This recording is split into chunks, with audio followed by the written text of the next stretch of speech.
तो आप लोग ध्यान से देखिएगा। आज हम आप लोग के लिए एक नया टॉपिक के साथ आए हैं जिसका नाम है सर्कल। सर्कल यानी वृत्त जिसको कहते हैं, समझ में आ रहा है? सर्कल, आज हम लोग सर्कल के बारे में पूरा बेसिक चीजें पढ़ेंगे कि सर्कल क्या है, सर्कल के अंदर क्या नाम होता है, आखिर त्रिज्य खंड जिसको हम लोग बोलते हैं सेक्टर बोलते हैं, सेगमेंट क्या होता है, सर्कमफ्रेंस क्या होता है, रेडियस क्या होता है, डायमीटर क्या होता है, कोड क्या होता है, आर्क क्या होता है। तो ये सारा चीज हम लोगों को किसमें पढ़ना है? सर्कल में। किसमें पढ़ना है? सर्कल में। तो सर्कल से रिलेटेड जितना सारे जो नॉलेज है, कॉन्सेप्ट है, वो सारा इस क्लास में हम आप लोग को बिल्कुल कंप्लीट क्लियर करने वाले हैं।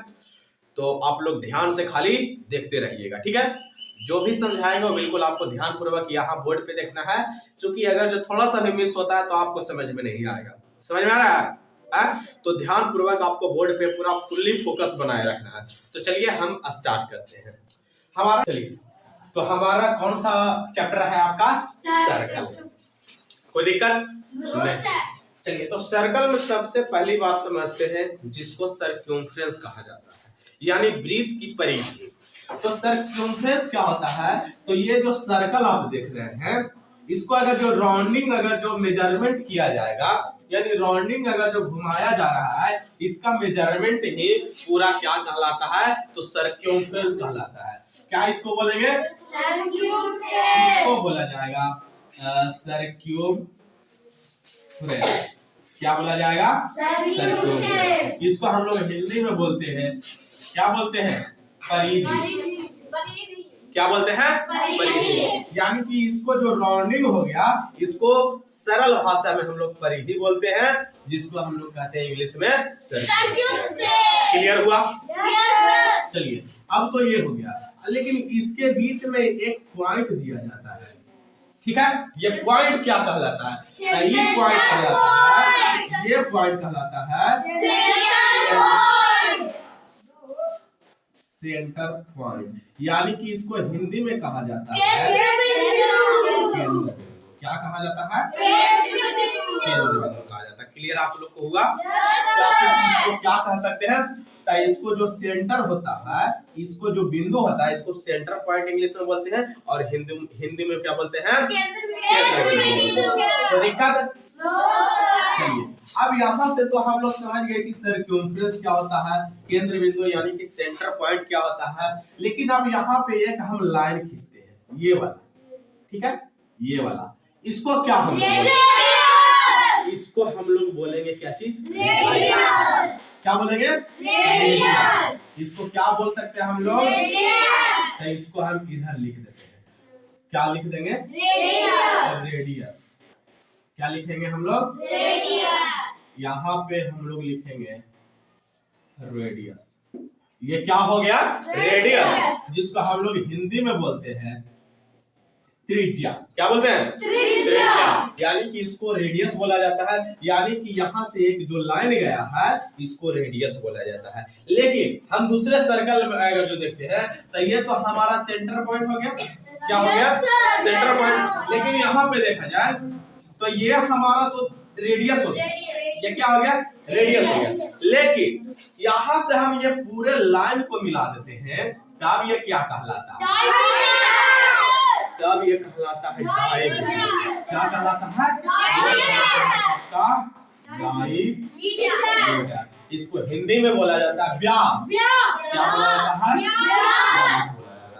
यानी कि व्यास जो है वो यहाँ से ये पूरा है, जो कि पूरे सर्कमफ्रेंस में आएगा, पूरा जो लाइन दिखता है वो हमारा व्यास कहलाता है, यानी कि डायमीटर कहलाता है। तो डायमीटर हमेशा त्रिज्या का क्या होता है? दुगुना होता है।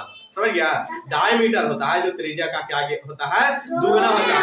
लेकिन त्रिज्या होता है वो डायमीटर का क्या होता है? आधा होता है। जैसे मान लीजिए कि ये मेरा डायमीटर है, अब यहाँ से डायमीटर को हम आधा कर दिए, यहाँ से हटा दिए इसको, तब ये मेरा क्या कहलाया? रेडियस कहलाया। अब इसको जोड़ देते हैं, ये पूरे लाइन को, इस त्रिज्या को हम दुगना कर देते हैं, तब ये मेरा क्या कहलाया?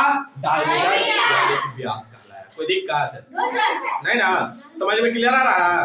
चलिए, तो आप लोग को सर्कमफ्रेंस समझ में आया, डायमीटर समझ में आया, और सेंटर पॉइंट समझ में आया, और रेडियस समझ में क्लियर आ गया। चलिए आगे देखते हैं।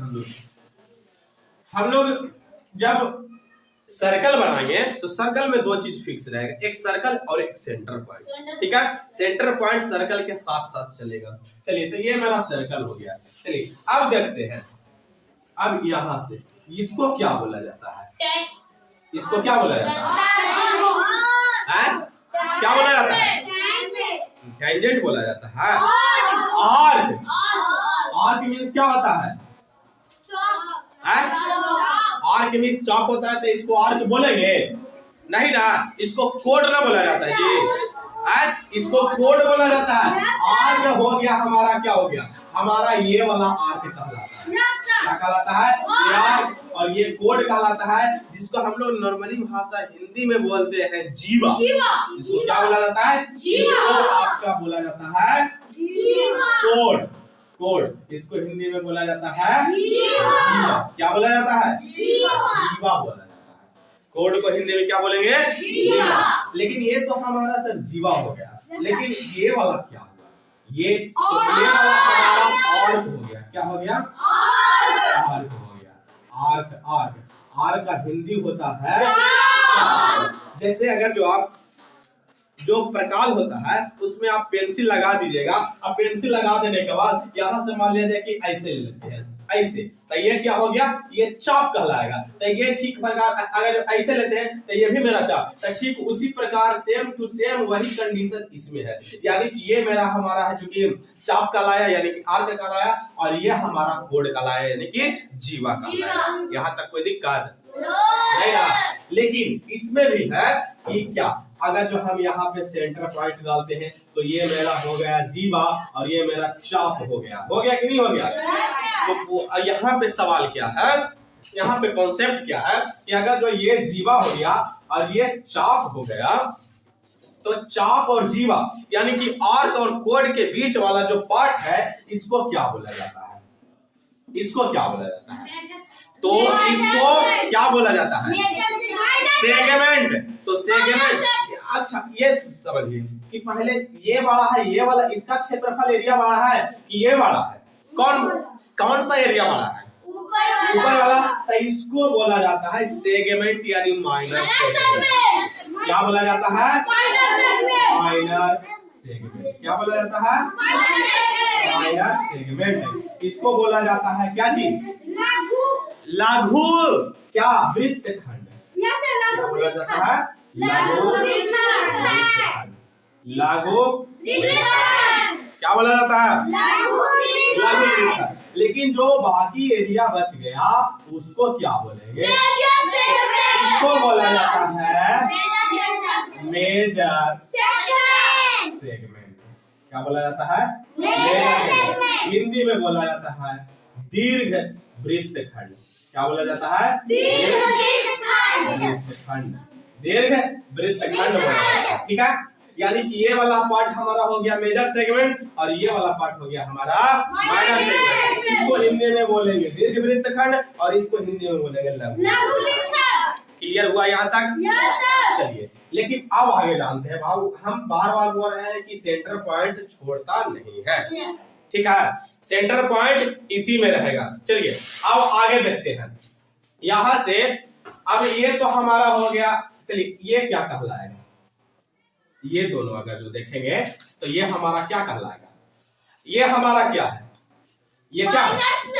एक मिनट, यहां से ये जो है हमारा रेडियस कहलाएगा, क्योंकि आप लोग याद रखिएगा कि एक सर्कल में इनफिनाइट रेडियस खींचा जाता है। इनफिनाइट कहने का मतलब कि एक सर्कल में अनंत त्रिज्याएं होती है। तो अगर जो देखा जाए तो हम एक फिगर बनाते हैं। अगर जो देखा जाता है यहाँ से एक फिगर छोटा बनाते हैं, तो यहाँ से हमारा हो गया, ये देखिए यहाँ से ये सारा है जो कि क्या हो गया? ये त्रिज्या कहलाएगा, यानी रेडियस। क्या कहलाएगा? रेडियस। तो एक सर्कल में अनंत त्रिज्याएं खींचा जा सकता है। तो ये हमारा रेडियस हो गया और ये भी हमारा रेडियस हो गया। इसमें हम कितने रेडियस बनाए हैं? दो रेडियस रहे जी। इसमें दो रेडियस है, यानी कि दो रेडियस, और ये वाला भाग हमारा क्या कहलाया, देखिए यहाँ चाप, क्या कहलाया, चाप, क्या कहलाया, चाप। ये तो हमारा हो गया रेडियस, क्या हो गया, रेडियस। ये भी हमारा हो गया रेडियस, क्या हो गया, रेडियस। और ये हमारा हो गया क्या, क्या हो गया, यहाँ पे याद रखेंगे कि दो रेडियस और एक आर्क के बीच वाले पार्ट को क्या कहेंगे, तो ये जो भाग है ये हमारा कहलाता है माइनर सेक्टर, माइनर सेक्टर, जिसको हिंदी में बोला जाता है लघु त्रिज्यखंड। क्या, लघु त्रिज्यखंड, क्या चीज, लघु त्रिज्यखंड। कोई दिक्कत, आप लोग को आसानी से समझ में आया। ये हमारा दो रेडियस और एक आर्क के बीच वाले पार्ट को माइनर सेक्टर कहा जाता है, यानी कि लघु त्रिज्यखंड। ये जो बच गया ये बड़ा वाला पार्ट हुआ ना, है? तो इसको हम लोग कहते हैं, इसको कहा जाता है मेजर सेक्टर। क्या कहा जाता है, मेजर सेक्टर। इसको बोला जाता है हिंदी में दीर्घ त्रिज्यखंड, दीर्घ त्रिज्यखंड। क्या कहा जाता है, दीर्घ त्रिज्यखंड। यानी कि दो रेडियस और एक आर्क के बीच वाले पार्ट को माइनर सेक्टर कहा जाता है, और जो बड़ा वाला पार्ट हो जाता है उसको हम लोग कहते हैं मेजर सेक्टर, यानी कि दीर्घ त्रिज्यखंड। यहाँ तक किसी को कोई दिक्कत, यहाँ तक समझ में क्लियर आ रहा है।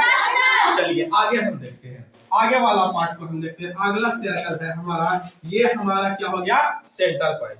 क्या हो गया, सेंटर पॉइंट। अब यहाँ सेंटर पॉइंट हो गया।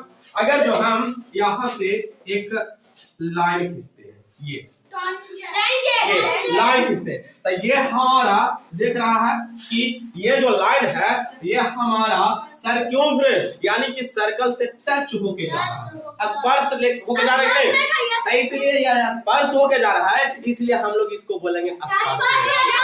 क्या बोलेंगे, स्पर्श रेखा। इसको इंग्लिश में बोला जाता है टैंजेंट, यानी कि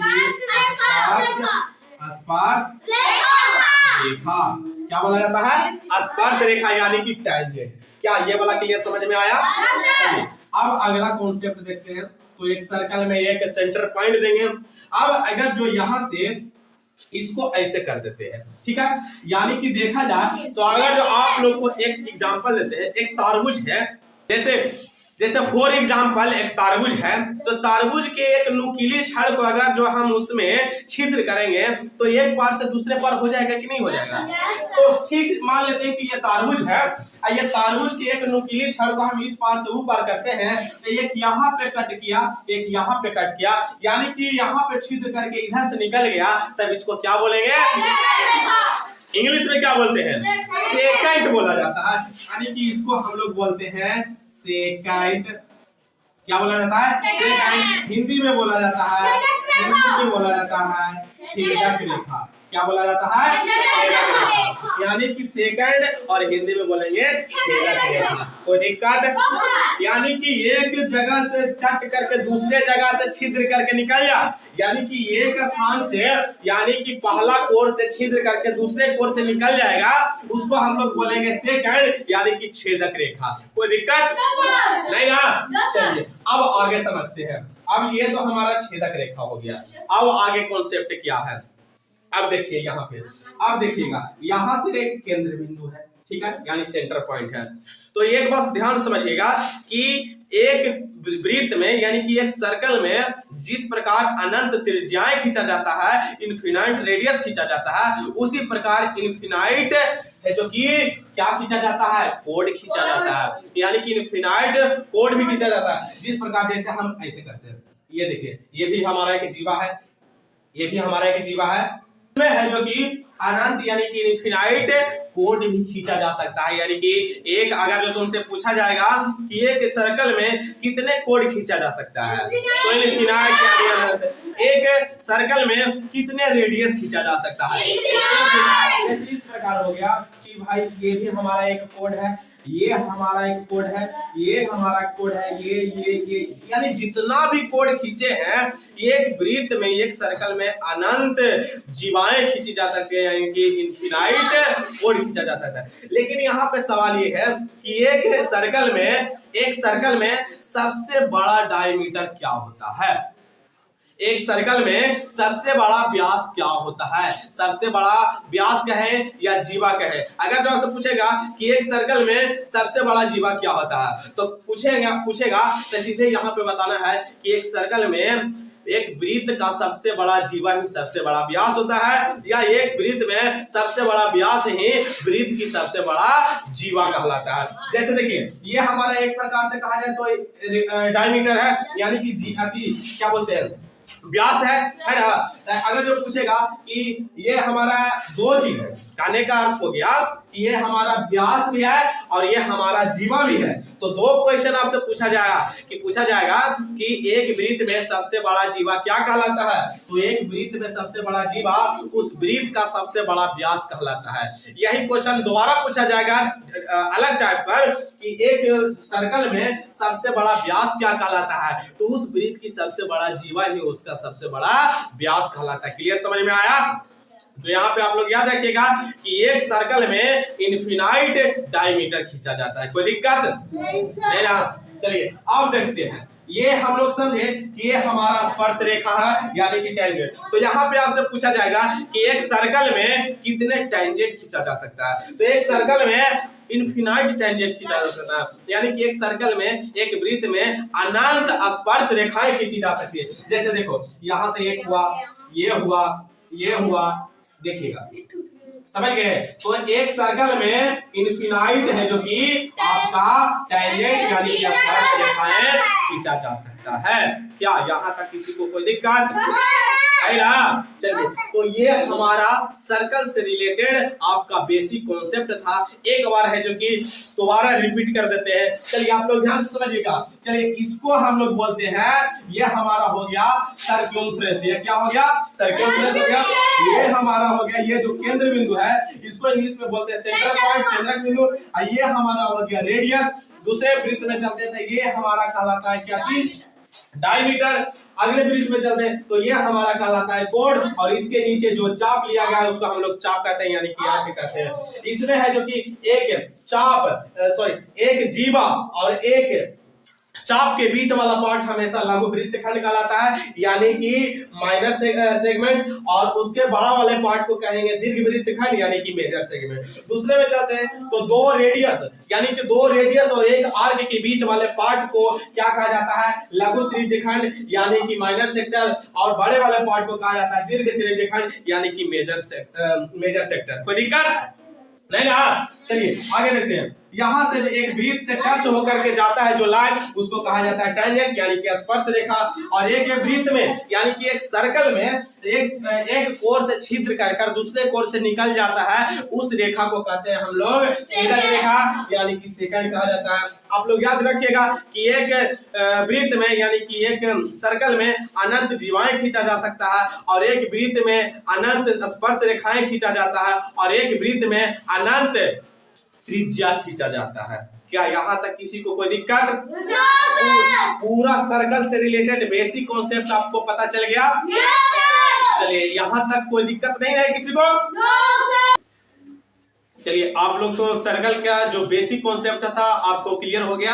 क्लियर हो गया ना? चलिए, अब सर्कल का जो फॉर्मूला होता है, आखिर सर्कल यानी कि सर्कल ऑफ सर्कम्फ्रेंस, यानी कि वृत्त की परिधि का फॉर्मूला क्या होता है? तो हम लोग नॉर्मली जानते हैं, या आप लोग कभी सुने होंगे कि वृत्त की परिधि का जो फॉर्मूला होता है वो होता है 2πr। क्या होता है? 2πr। तो 2πr ऐसी डायरेक्टली हम बोलते हैं कि भाई वृत्त की परिधि का क्षेत्रफल, यानी कि circle of circumference equal to होता है 2πr। लेकिन 2πr कैसे होता है, क्यों होता है, उसका हम पूरा कैलकुलेशन करके हम आपको निकालेंगे। चलिए देखिए आप लोग बोर्ड पे। चलिए, जैसे एक हमारा एक रेशियो होता है, ठीक है ना? जो रेशियो आपको पता होना चाहिए। अगर जो देखा जाए तो यहाँ से आपका होता है, यहाँ सर्कम्फ्रेंस, यहाँ पे सर्कम्फ्रेंस क्या होता है? Circumference by diameter. क्या होता है? Circumference by diameter equal to क्या होता है पाई। देखिएगा यानी कि परिधि और बटा व्यास किसके बराबर होता है पाई के बराबर, यानी कि सर्कमफ्रेंस और बटा डायमीटर किसके बराबर होता है पाई के बराबर। तो हम लोग एक सर्कल बनाए हैं यहाँ पे देखा जाए तो यहाँ पे हम आप लोग को पहले ही बता चुके हैं कि सर्कल के साथ सेंटर पॉइंट जरूर मिलेगा आपको। चलिए अब देखते हैं यहाँ पे इसके नीचे कुछ नहीं तो 1, इसके नीचे कुछ नहीं तो 1 होता है। चलिए अब यहाँ से हम क्रॉस मल्टीप्लिकेशन कर देते हैं। क्या कर देते हैं क्रॉस मल्टीप्लिकेशन।